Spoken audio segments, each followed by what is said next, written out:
Las enseñanzas de Carlos Castaneda. Aprendizaje y espiritualidad. Por Félix Wolf.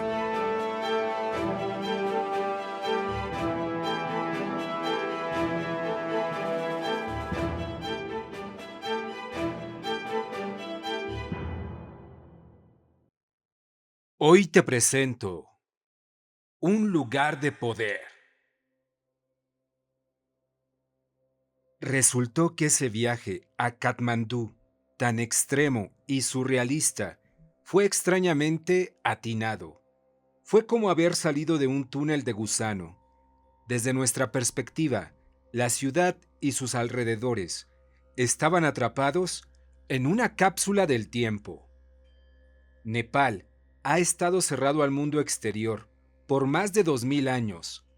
Apenas abrió sus fronteras a mediados del siglo XX. El primer vuelo internacional aterrizó en 1974.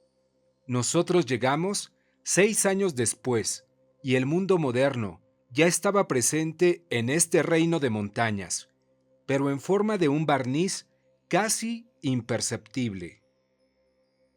La mayoría de los visitantes en el pasado eran alpinistas y jóvenes buscadores de lo que llamo el refugio, tratando de encontrar su idea de Shangri-La.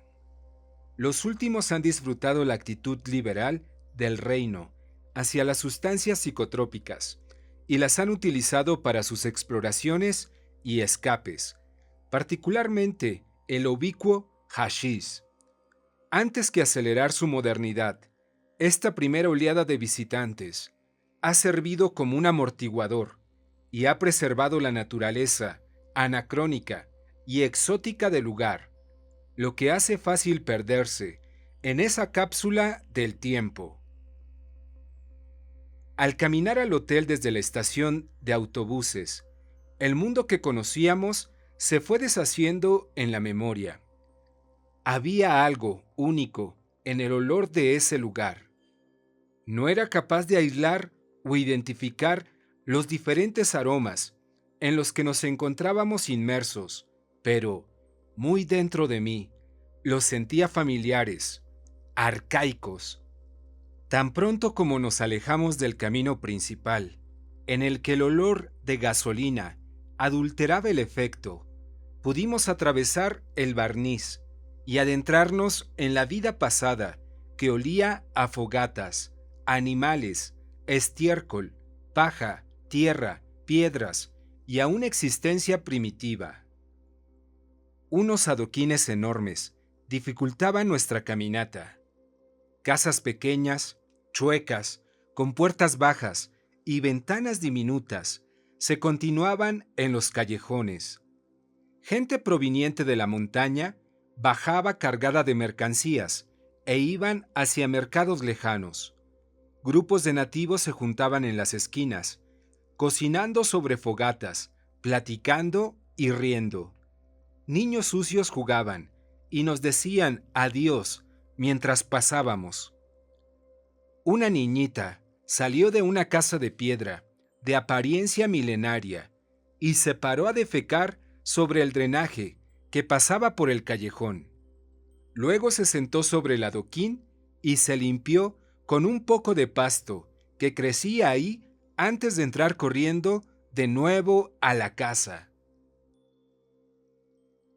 Nos acercábamos a la legendaria casa de huéspedes de Katmandú, donde esperábamos encontrar lugar.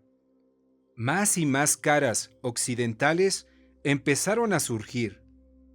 Empezó a aparecer gente vestida para escalar, oficinas de turismo, cafeterías, así como olor a pan recién horneado y a pasteles. Todo esto enriquecía el paisaje olfativo.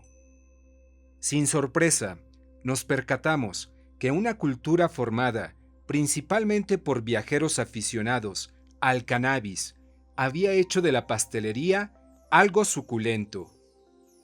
Estábamos tentados a detenernos y sentarnos en una cafetería con todo y nuestros equipajes. pero era mejor asegurar una reservación antes. Pasamos por una oficina de turismo, que también servía como una librería de viejo, y ahí encontramos la secuela de mi mapa de viaje, El Segundo Anillo de Poder, el último libro que hasta la fecha había publicado Carlos Castaneda. Era perfecto. En los últimos 3 meses, desde que dejamos Sri Lanka, había leído, releído y consultado sus 3 libros previos infinidad de veces, y su espíritu me había penetrado profundamente. Habían imbuido nuestro viaje con magia y propósito. Lo habían hecho una experiencia invaluable. Pero más que eso, habían cambiado profundamente la forma en que yo me relacionaba con el universo y con la vida en sí misma. Lo que había estado siendo una batalla solitaria para sacar más de la vida, tal como un parásito trata de sacar el mayor provecho de su huésped, se había ido convirtiendo en una relación mucho más orgánica e integrada con el universo. Todavía era algo azaroso y distaba de ser una danza armoniosa. Pero la aparente muralla de la ilusión se estaba desmoronando y ya alcanzaba a oír la música. Gracias a esto, la vida empezó a adquirir una naturaleza interactiva que desconocía. De vez en cuando perdía su naturaleza fragmentaria y todo lo que quedaba era un proceso de complejidad infinita, donde no había preguntas, solo respuestas y un profundo sentido de gratitud. Fuera de estos momentos excepcionales, era imposible resistirme al autónomo mecanismo en el que mi mente perpetuaba el sueño de la particularidad. La vida había adquirido una cualidad diferente, sin duda, pero mi motivación seguía siendo volverme alguien especial, un hombre de conocimiento y de poder, lo que sea que esto significara para mí en ese entonces.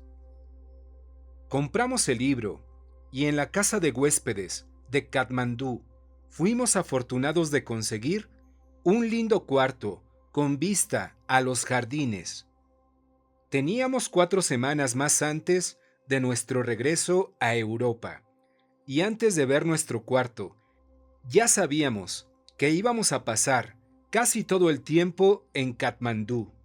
Queríamos saber qué se sentía estar 4 semanas en una cápsula del tiempo. La casa de huéspedes de Katmandú había sido una mansión particular, perteneciente a una de las dinastías gobernantes de Nepal, hasta que fue convertida en hotel en 1967.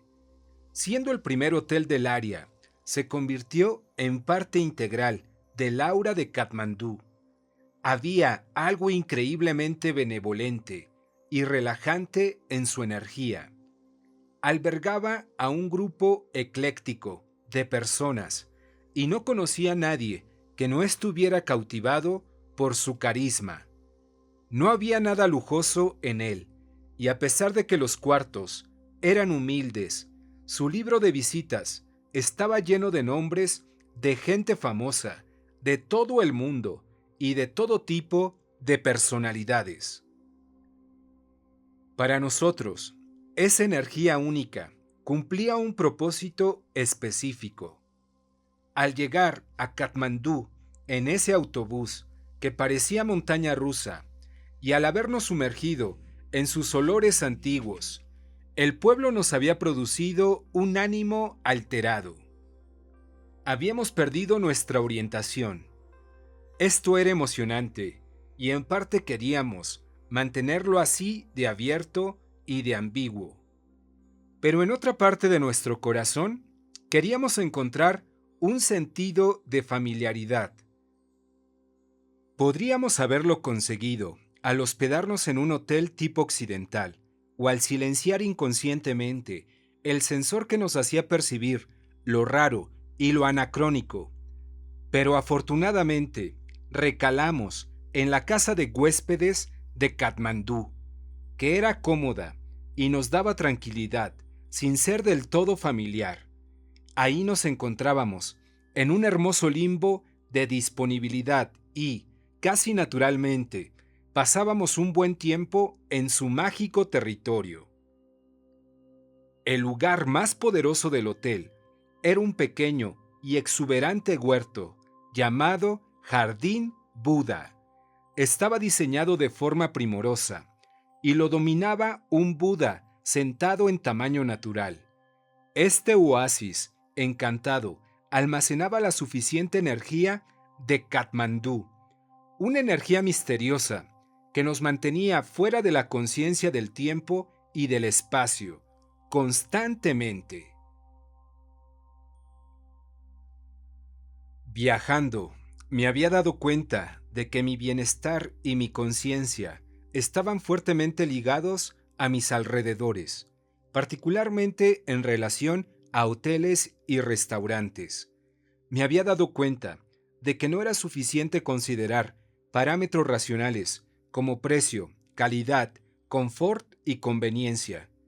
Me había dado cuenta de que cada lugar tenía su propia calidad energética y que por lo general es lo suficiente fuerte para afectar nuestras vidas de forma significativa.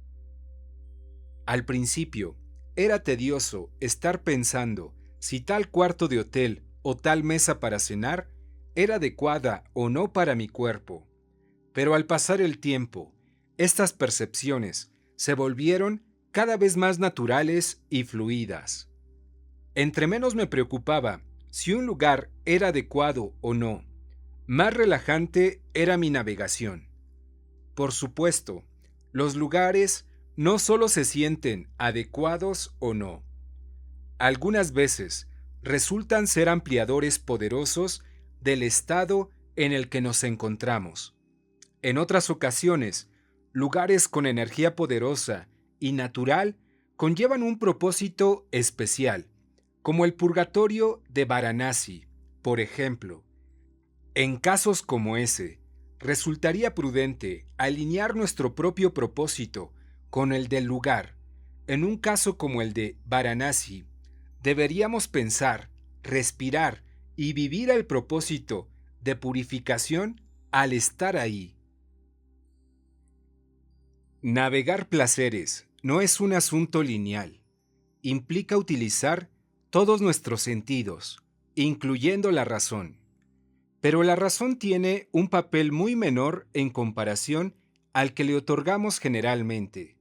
A través de la historia, hemos utilizado la radiestesia, la geomancia, la geometría divinatoria, el feng shui, para mejorar nuestra relación con los alrededores. Un poblado, un palacio, iglesias, templos y sitios ceremoniales nunca han sido construidos en lugares arbitrarios. La longevidad y el poder de las ciudades, dinastías e incluso las religiones están relacionados, sin duda, al poder de los lugares y las estructuras.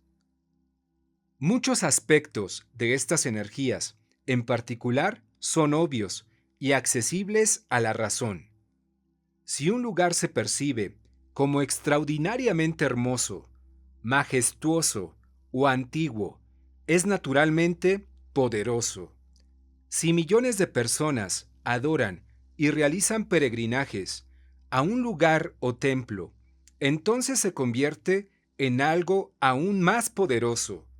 Pero para navegar de una forma más delicada y personal, necesitamos echar mano del cuerpo, de su percepción e instinto, de su sabiduría silenciosa. Estaba imbuido en un viaje espiritual, aunque no lo hubiera estado viendo así durante todo este tiempo.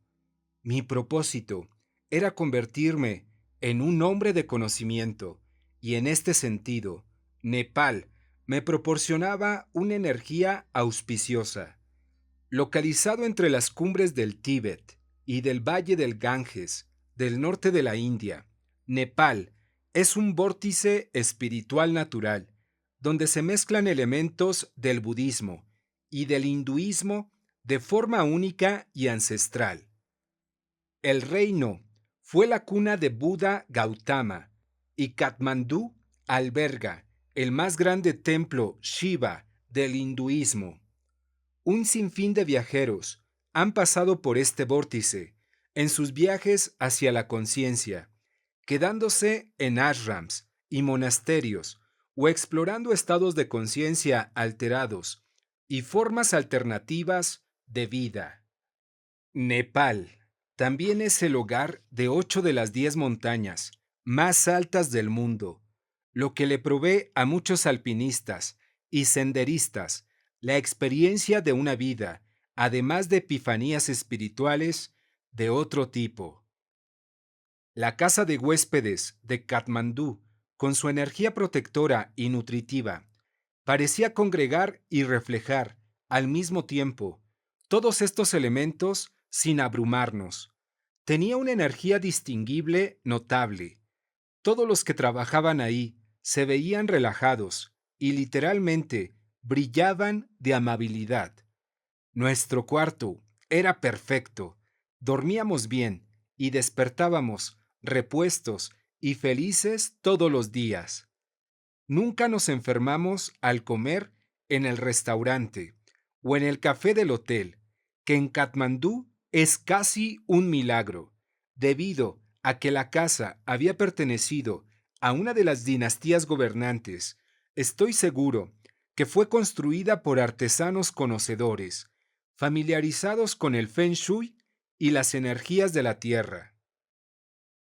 Pero incluso dentro de sus muros encontramos diferencias sutiles de energía. Mi lugar favorito era el jardín Buda, justo enfrente de la estatua, en la zona sombreada sobre el césped, bajo un viejo árbol.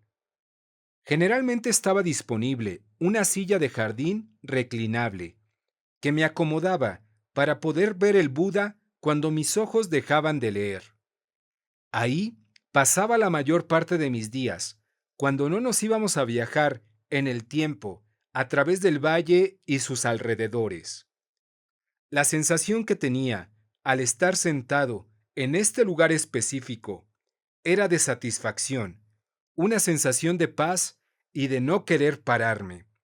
Podía leer por largos periodos de tiempo, sin cansarme, y mi entendimiento de lo que estaba leyendo parecía más profundo y complejo. Una vez que mi concentración estaba en relación directa entre los espacios y mi satisfacción corporal, no podía sino detectarlo a donde fuera que iba. Parece ser una sensación básica, que solo necesita ser despertada y calibrada. Siempre lo he considerado algo muy útil en mi vida. Por ejemplo, muchos años después, mientras buscaba una casa para comprar en Tucson, Arizona, consideré al principio muchos vecindarios, pero antes de ver propiedades específicas, decidí dibujar un mapa energético de toda la ciudad para hacer más específica mi búsqueda. Para esto, me pasé casi un día yendo y viniendo por la ciudad en mi coche, haciendo marcas en mi mapa cada vez que mi cuerpo sentía energías positivas o negativas. Resultó que solo había un área muy pequeña donde me sentía muy bien, y no era el lugar donde la mayoría de las personas me había sugerido comprar. Fue una misión de búsqueda definitoria. Al manejar por una de las avenidas principales, incluso en partes de la ciudad que parecían igual a otras, sentía de repente un cambio de humor. Comúnmente, al pasar por alguna colina o a través del cauce seco de un río. No lo pensaba mucho y solo seguía haciendo marcas. Al final del día, tenía delimitada una zona entre 15 y 20 kilómetros cuadrados, donde podía vivir, a las faldas de la montaña Catalina. Solo en esa zona Me sentía lo suficientemente a gusto como para comprar una casa y asentarme. Solo vimos una propiedad ahí, la compramos, y fue una casa poderosa y maravillosa. Dependiendo de las predilecciones de cada quien, un viaje espiritual podría ser completamente interno y ocurrir en una cueva o en un monasterio, y muchas de estas consideraciones del arte de la navegación resultarían irrelevantes. Mi propio viaje tomó muchos años de largos viajes en un sinnúmero de lugares. Por ello, la correlación entre el lugar y la conciencia se vuelve esencial. La confluencia de energías y la coordinación que todo esto adquirió en la casa de huéspedes de Katmandú hizo que mi vida diera un giro. Al leer en mi lugar favorito del Jardín Buda, el propósito de los últimos meses por fin se había unido a mí y transformó mi vida para bien de una forma inesperada. Mientras tanto, nuestro alrededor, y particularmente las afueras del valle, nos seguían llevando a otras épocas y expandía nuestra percepción de la realidad. Los olores antiguos y las escenas medievales que encontrábamos en muchos de nuestros paseos despertaron un aspecto diferente de mí mismo, uno que no conocía y aún así me era familiar. Una tarde estábamos escalando a través de un área rural que estaba poblada por pequeñas granjas y sembradíos. Una nube delgada de humo se encontraba sobre nosotros, convirtiendo la luz del sol en una bruma amarillenta. La escena me recordaba a la portada de un libro de hadas. El humo olía a muchas fogatas diferentes, con un fuerte olor a paja, tierra y animales. Al pasar por una pequeña granja, que había sido construida con arcilla café y madera que parecía ser muy antigua, vimos a una familia numerosa, descansando sobre unas pacas de paja en la sombra. Al verlos más detenidamente, nos pudimos dar cuenta de que todos los miembros de la familia se estaban despiojando unos a otros y mordían con los dientes cualquier cosa que se encontrara en el cabello. Estaba asombrado.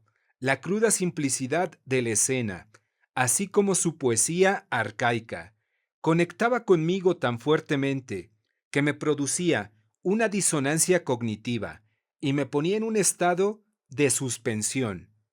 Los pensamientos querían llegar a mi cabeza, pero de alguna manera no tenían cabida. Mucha de nuestra estancia en Katmandú estuvo caracterizada por este estado de suspensión. En un nivel básico estaba la incertidumbre de nuestro futuro inmediato. Después de vivir 2 años en el subcontinente indio, volveríamos a Europa, a un territorio aún sin cartografiar, en pocas semanas. No teníamos otro plan más que el de seguir viajando lo más pronto posible, lo que quería decir que teníamos que acumular una considerable cantidad de dinero. Sentíamos que estábamos entre dos vidas, y esa cualidad diferente del tiempo de Nepal solo subrayaba este sentimiento de transición. En este estado suspendido, todos los eventos de los últimos meses pudieron ordenarse y se integraron a nuestras vidas. Me di cuenta que al reflexionar en la muerte y la impermanencia había hecho que el mundo se acercara más a mí. Había una nueva calidad en la intensidad y en la finalidad, pero también había determinación y propósito. Uno de nuestros últimos días en Katmandú estaba sentado en mi silla en el jardín, como siempre. Estaba fumando un cigarrillo y leía sobre las cualidades de los guerreros. Leí que el guerrero, antes que otra cosa, tiene que cultivar su fuerza de voluntad. Me detuve y puse el libro en mi regazo. Fuerza de voluntad. Pensé, ¿tengo fuerza de voluntad?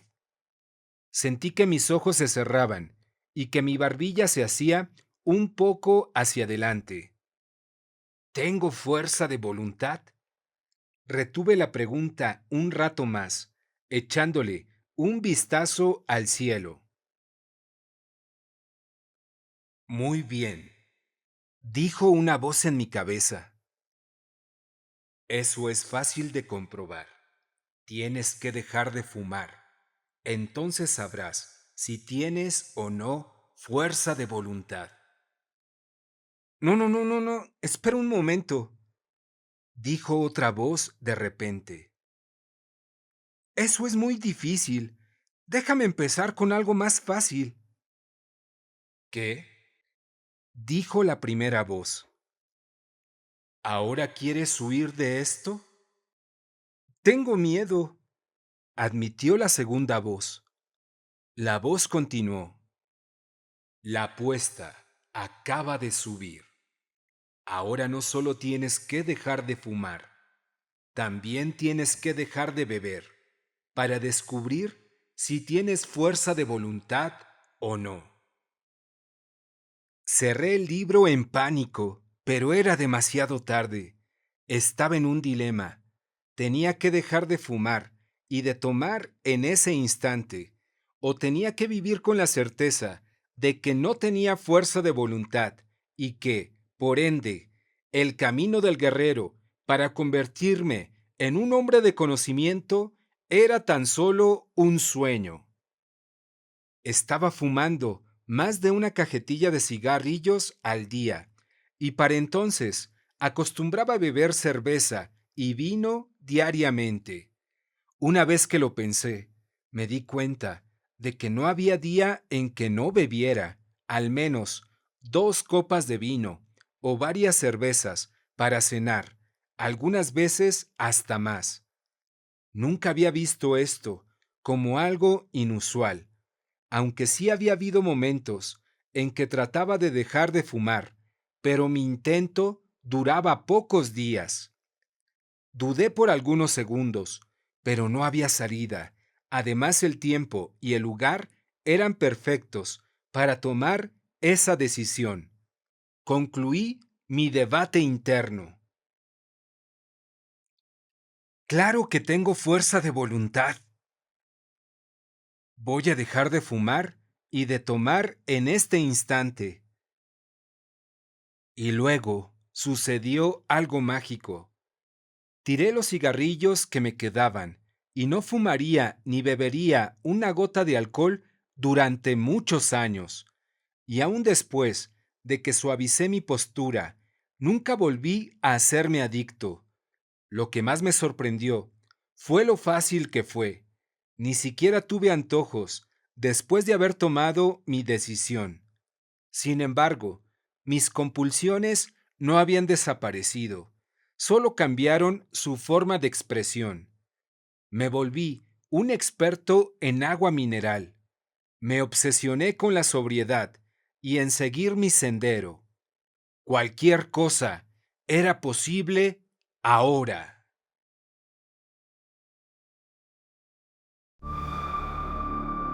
Muchas gracias por tu visita. No te pierdas el próximo capítulo. Pruebas y tribulaciones. La parte difícil.